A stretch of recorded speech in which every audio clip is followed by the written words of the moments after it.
In this video we will see how to perform addition with the help of Microsoft Excel. So I have opened this sheet of Excel and I will show you the addition using some data. So let's take some random numbers. Let's say take 45, then take 56, 90, then a bigger number 256, and some more bigger number 9786. Okay, so I want the total, that is the addition of these numbers. So there are two steps.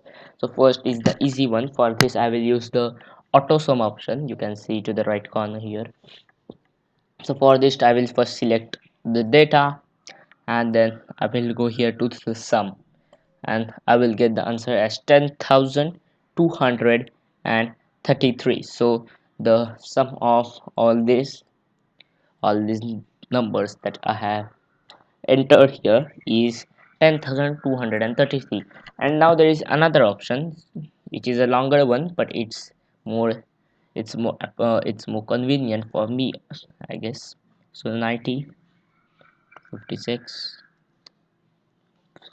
256, 9786. Yes, so I want the total of this.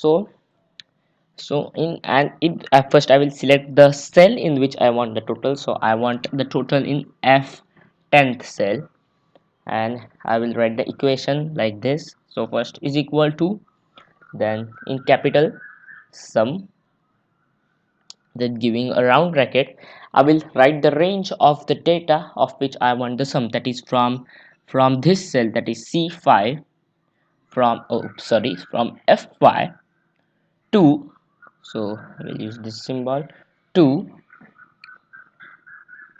F5 to, I guess, yes, F9. So I want the sum of all this, and then I will give a bracket sign, and then I will just hit the enter button, and see I was able to perform addition and the answer is same.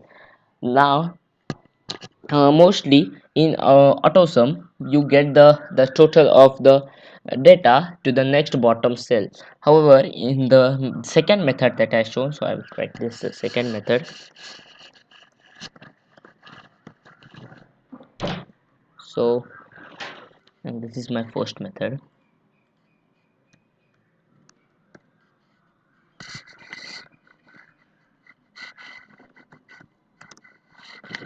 So in the second method, now I can get the sum here. For example, I want the sum of these numbers in this cell. So I will write the same equation is equal to, first I will select this cell, that is this is n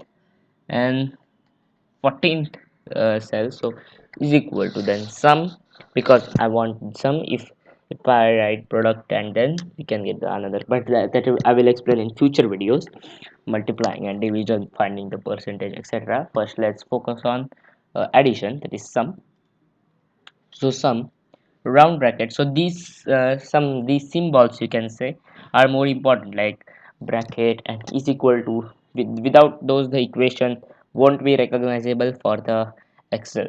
And then I will write the range, that is from F5. You can write, you can type it either, or just click on this like this, just I have shown here. Click on the cell, then I will complete the bracket, and then I will just hit the enter button, and see I have done the addition of these numbers on the N14th cell. Now you will say that, hey, with the calculator it will be easy. However, for larger numbers, that is larger data, for example, I have searched, you can say 200 numbers, then adding with Excel becomes easier, as you can't keep on typing all those 200 numbers appropriately on calculator. In this way we have performed addition. Now you can, if you have Microsoft Excel at home, then you can try out by using some different numbers, but remembering this formula sum, then the close bracket, range of what, of the data in the cell that we want the sum of, and then closed round bracket. Thank you.